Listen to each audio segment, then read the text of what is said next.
کہتے وہابی درود کو نہیں مانتے. ہم درود کو نہیں مانتے, تمہارا باپ مانتا. ارے مولوی صاحب کیا نام ہے؟ جی ہمارا شاگرد ہے, کیا نا ثناء اللہ. مولوی ثناء اللہ کھڑا ہو جائے. مولوی ثناء اللہ کہتے ہیں کہ میں آپ کا باپ ہوں,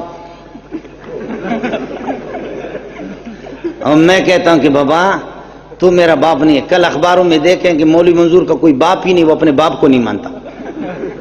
بولو بیٹھ جا. کل اخباروں میں دے دے, سارے کے سارے پنڈی والے یہ کہیں مولوی منظور اپنے باپ کو نہیں مانتا, مولوی منظور کا کوئی باپ ہی نہیں ہے. میرا باپ ہے لیکن یہ نہیں ہے, میرا باپ ہے لیکن یہ نہیں ہے. کہتے درود کو نہیں مانتے. خدا کی قسم درود کو جو نہیں مانتا پکا کافر ہے, بے ایمان ہے. درود کو مانتے ہیں لیکن بے غیرت. تیری درود کی ترکیب بھی غلط ہے, عربی بھی غلط ہے. تو کم از کم ہم سے مشورہ تو کر لے. تجھے جھوٹ بولنے کا طریقہ, قسم خدا کی عربی بھی ان کو نہیں آتی. حلوہ کھانے سے فراغت ہی نہیں ہے. درود کو کون نہیں مانتا؟ درود کو تو مانتے ہیں لیکن آپ کے جو بورڈوں پر لکھا عربی بھی غلط ہے. بدبخت کسی وہابی کو کرایہ پر لے لے, وہ عربی کو تو درست کرے گا نا کم از کم.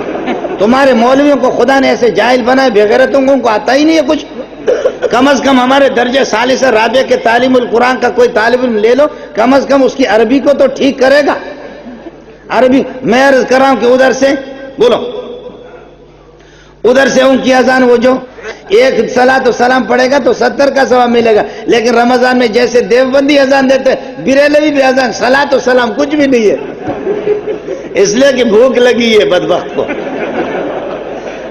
آپ کو چیلنج ہے, رمضان میں کوئی آپ کے پنڈی میں صلاۃ و سلام ہوتا ہے؟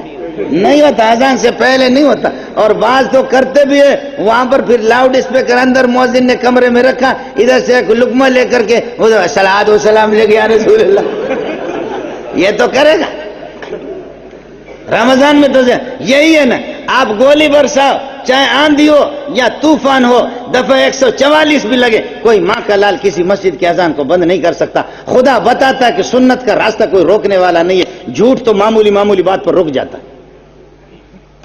جھوٹ وہی ہے, تھوڑا سا اس کو جھٹکا لگا وہ رک جائے گا. سنت کو, سنی کو کوئی روکنے والا بھی نہیں ہے. سنت بھی کہیں پر رکتی نہیں ہے. اس لیے بزرگوں نے جو آپ کو بتا دیا, بزرگوں نے بتا دیا, شیخ القرآن کو فرشتے بتا بھی رہے ہیں, اور آپ کے اکابرین کو بزرگ بھی بتا رہے ہیں کہ شیخ القرآن نے زندگی اپنے پوری کسی کے خدا کی قسم کوئی پرواہ بھی نہیں کیا. اب یہ ہے کہ اللہ آپ کا بھلا کرے. اب مسئلہ یہی ہو گیا کہ آپ کیا کر بھائی اپنے گھر میں جاؤ, جلوس کرو, کچھ بھی کرو, وہاں جمعہ پڑھو, عید پڑھو, طواف کرو. ابھی تو انہوں نے شروع کیا, اللہ آپ کا بھلا کرے. کیا ہے ابھی تو یہاں پہ وہ ہمارے کراچی میں وہ کھارا در میں اور دیگر علاقوں کے اندر وہ گنبد بناتے کعبۃ اللہ جیسے, اس کے طواف کرتے. کہتے رسول پاک صلی اللہ علیہ وسلم آیا ہوا ہے, ان دنوں میں آیا ہوا. تو حاضر ناظر کہاں ہے؟ جو ادھر ہوتا ہے ادھر نہیں ہوتا, وہ حاضر ناظر نہیں ہوتا. سمجھ میں نہیں آیا.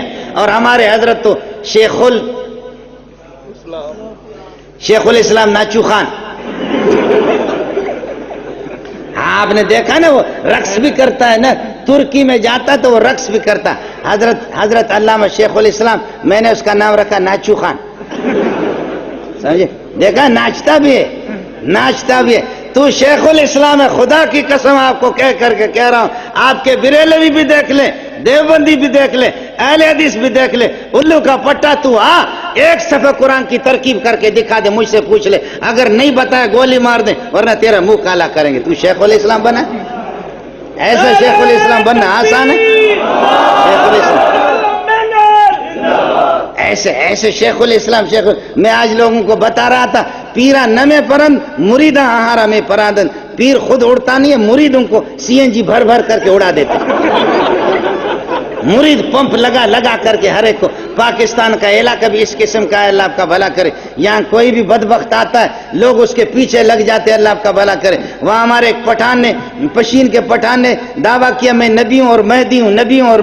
لوگ میرے پاس آ گئے, وہ بڑا تیز تھا, کہنے لگے اس سے مناظرہ کرو. میں نے کہا کیوں مناظرہ؟ میں نہیں کرتا اس سے مناظرہ. کہتے کرو مناظرہ. میں نے کہا نہیں کرتا. پنجاب والوں کا کوئی خدا بنتا ہے, کوئی ان کا نبی بنتا ہے, کوئی عیسیٰ بنتا ہے, ہمارے پٹھانوں کا بھی حق ہے کہ نہیں ہے؟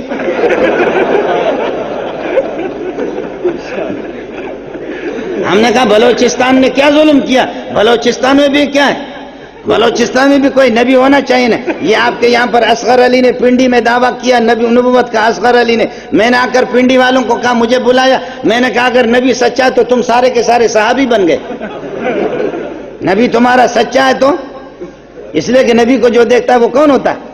تو میں نے کہا پنڈی والے سارے صحابی ہیں, اور اگر یہ کہ وہ سچا نبی نہیں ہے جھوٹا تو 2 جوتے تم لگا لیتے. تم نے بلوچ کو بلایا کیوں؟ 2 جوتے لگا دو.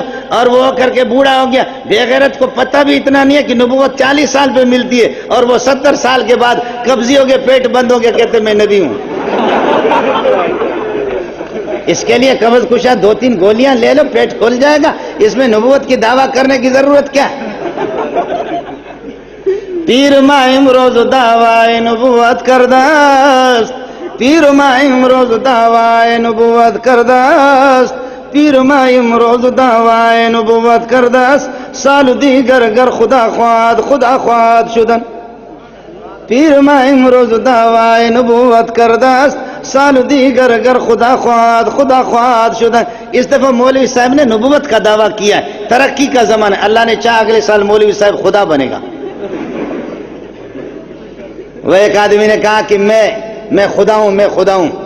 ایک پٹھان نے آ کر کے کہا, وہ خوچے تو خدا ہے؟ پٹھان نے کہا خوچے تو خدا ہے؟ کہا خدا ہے, ہم خدا ہے. کہا تھا یہ لوگوں کو زندہ تم کرتا ہے, لوگوں کو مارتا تمہیں. کہا میں زندہ کرتا ہوں, خدا تو کرے گا نا. اگر وہ کہتا میں نہیں کرتا تو خدا ہی نہیں ہوا, خدا نہیں رہا. کہنے لگے لوگوں کو تم مارتا ہے, لوگوں کو زندہ تم کرتا ہے, اولاد تم دیتا ہے. اس نے کہا ہم دیتا ہے, ہم دیتا ہے. تو کہا کہ اے خوچا, تم صرف انسانوں کو مارتا ہے یا جانوروں کو مارتا ہے؟ جانور بھی وہ ان کو بھی تو مارتا ہے؟ کہتے مارتا ہے. پٹھان نے یہاں سے پکڑا, کہا استاپ مور دغا دغا قوم. پٹھان نے یہاں سے پکڑا. اس کا ترجمہ کسی پٹھان سے پوچھ لینا, میں نے پوری بات نہیں بتائی ہے. مسجد میں میرے شیخ کی مسجد ہے, سمجھے, خداؤں کی جوتے پہ مجھے قربان کرے. تھوڑا سا میں نے اشارہ کیا, پٹھانوں سے پتہ کر لینا بعد میں. اس نے کہا خوچے تم جانوروں کو تم مارتا ہے؟ کہا ہم مارتا ہے, اگر نہیں مارتا تو خدا نہیں رہا. پٹھان نے یہاں سے پکڑا, استاپ مور دغا قوم, استاپ خور دغا قوم. کہنے لگے تیرے مور اور خور تیری ماں بہن کو یہ کرے. بے غیرت, میرے بچوں کی ایک بھینس تھی, اس کو بھی تو نے مارا ہے نا. وہ بھینس کل مر گئی, اس کو بھی تو نے مارا. نفرے ہم کسی صورت میں, کتے کا بچہ تجھے چھوڑنا نہیں ہے. وہ پٹھان نے اس کے گلے میں پٹھان نے, اللہ جزا خیر دے, پٹھان نے یہاں پر یہ ڈال کر کے رسی, اور اس طریقے پر یہ کہ اللہ آپ کا بھلا کرے, وہ چادر ڈال کر کے, رومال ڈال کر کے کھینچا, خدا مر گیا جی. ہاں, ایسے خدا بھی ہے کہ پٹھان اس کو کھینچے تو اس کی ٹٹی بھی نکلے. اس قسم کے خدا بھی جی یہاں پر بنتے ہیں. یہ ملک بڑا زرخیز قسم کا ملک ہے, بہت زرخیز قسم کا ملک ہے. یہاں ہر ایک خدا کے لیے ہے. میں یہ آفریدی نہیں, آپ کے کرکٹ والا آفریدی, اس کا بھائی ہے اقبال آفریدی. تو اقبال آفریدی وہ پچھلے سال میرے پاس آیا, کہا سنا ہے کہ تو تعویذ والا. اب مولانا اشرف علی میرا گلا پکڑے, کہا کہ تو تعویذ کیوں لکھتا؟ میں لکھتا ہوں, سمجھے. حضرت کہے گا کہ بابا نے تعویذ ماویز کے پتہ نہیں اجازت دے یا نہ دے, ہم تو لکھتے ہیں. برا کبھی کبھی لوگ بریلوی دوسرے لوٹتے, اللہ کا نام لکھ کر کے دیتے, شرکی تعویذ نہیں لکھتے, مجبور کرتے لکھتے ہیں. وہ میرے پاس آ گیا, کہتے ہیں میری بچی کو جنات ہے, سنا کہ تو بڑا مولوی, میں نے تعویذ دے دیا. کہتے ہیں میں بہت لٹ چکا ہوں. گیا اور 4-5 دن کے بعد کہا خدا آپ کو جزا خیر دے, بچی میری ٹھیک ہو گئی. پھر یہ آفریدی, یہ آپ کے کرکٹ والا, نوجوان تو جانتے ہوں گے نا, وہ کرکٹ والا, تو ان لوگوں نے پھر میری دعوت کر دی. میں وہاں پر گیا, واہ آفریدی واہ, بہت پیاری بات کی. کہنے لگے کہ میرے پاس جو ہے نا, میرے پاس وہ ہری پگڑی والے, پہلے آپ نے دیکھا نا کہ یہ آپ کے بھاولپور میں حضرت اسپتال ہوتا تھا, بھاولپور میں, اور یہاں آپ کے پنڈی منڈی میں بھی, یعنی کسی کی آنکھوں کو اگر یہ کہ آپریشن کرتے تھے تو ایک ہرے قسم کی پٹی لگاتے تھے. ان کے سروں پر پٹی لگی ہوئی ہے ہرے قسم کی, دیکھا ہی نہیں دیکھا؟ ہاں, طوطے